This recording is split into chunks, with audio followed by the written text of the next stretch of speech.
Pues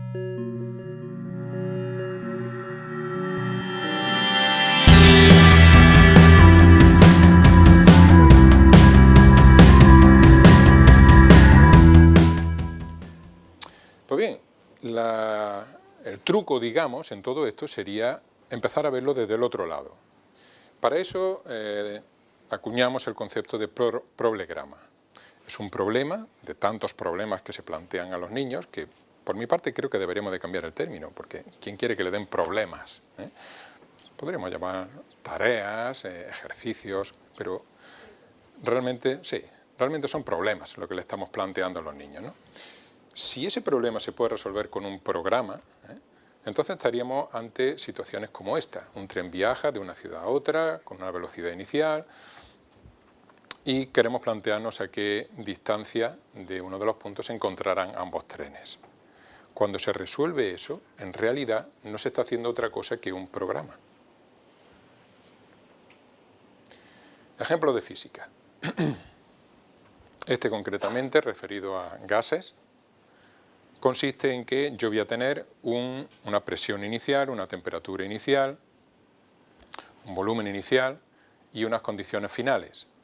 Si en vez de hacerlo con un estilo libre sobre papel, aplico unas mínimas restricciones sintácticas, como por ejemplo que el signo igual va justamente después y que hay un punto y coma, etcétera, es decir, que no es estilo libre. Normalmente uno podría poner P1, raya y a continuación un número. No, hay que poner el igual. Y al final hay que poner un punto y coma para hacer un separador con la siguiente línea. Podemos escribir comentarios, pero precedidos por un símbolo, concretamente la almohadilla. Pues simplemente con eso ya tendríamos programas sintácticamente correctos. Aquí tenemos un ejemplo de química, en este caso son concentraciones que se calculan a partir de unas cantidades numéricas y con ayuda de unas funciones, unas librerías que están preestablecidas en el lenguaje de programación.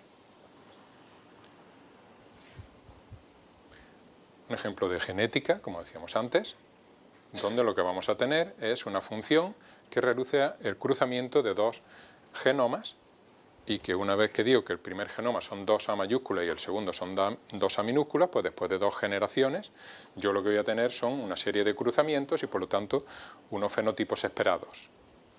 Todo esto es materia algorítmica. Y a un niño no le cuesta ningún trabajo entender este tipo de notación. Con la ventaja de que si lo expresa así, lo puede simular en un ordenador.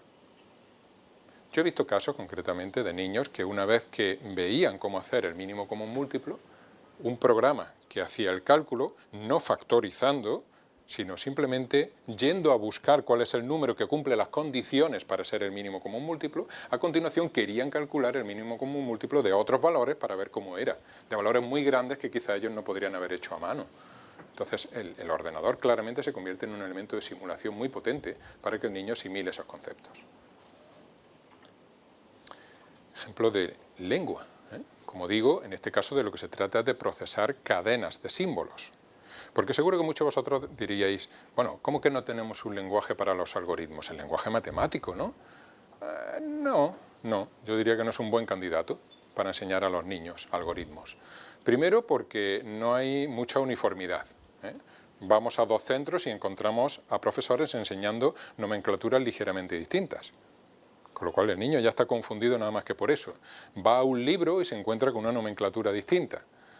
Entonces, no es como tener una sintaxis rígida. Y un compilador que observa tu programa y te dice que aquí falta un símbolo. No es exactamente igual. Esa libertad que tiene el lenguaje matemático no es conveniente para los niños, igual que no sería conveniente decirle que las reglas para escribir, las reglas ortográficas, bueno, que son flexibles. No, nada de flexibles, son así. Se escribe así, punto. Eso es escribir correctamente. Entonces, no es un buen modelo. Aparte, el lenguaje matemático está limitado en casos como este ejemplo. Es decir, yo no puedo procesar cadenas tan fácilmente, puedo definir vectores, pero sería un lío. Sin embargo, los lenguajes de programación sí permiten eso. Bueno, pues tenemos un problema planteado. ¿Cuáles serían las soluciones? La solución pasa por adaptar la tecnología a los niños. No simplemente comprarle un portátil y decir, bien, ya tienes la solución. Ahora te conectas a internet, te bajas un entorno de programación, eliges un lenguaje el que tú quieras y te pones a programar. Tenemos montones de barreras de entrada ahí.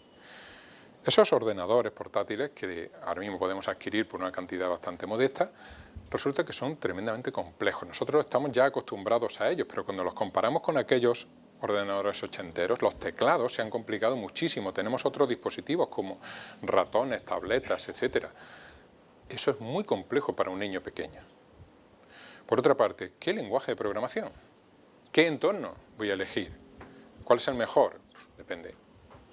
Desde luego el mejor sería el que se parece más a mi lenguaje, al lenguaje natural. JavaScript. JavaScript rápidamente diverge, se va hacia diseño orientado a objetos y cosas que no tienen nada que ver con el castellano, nada que ver.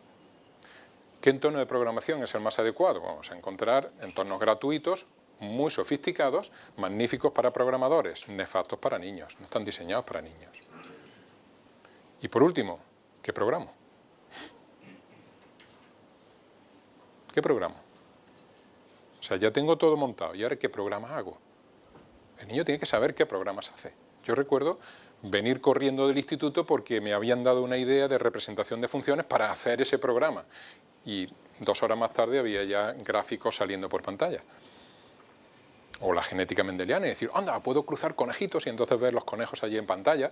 Claro, yo me traía ideas del instituto para poder programar, porque a mí me encantaba programar, pero no sabía qué programar. Entonces, hay que darle contenidos también. Eso sería adaptar la tecnología.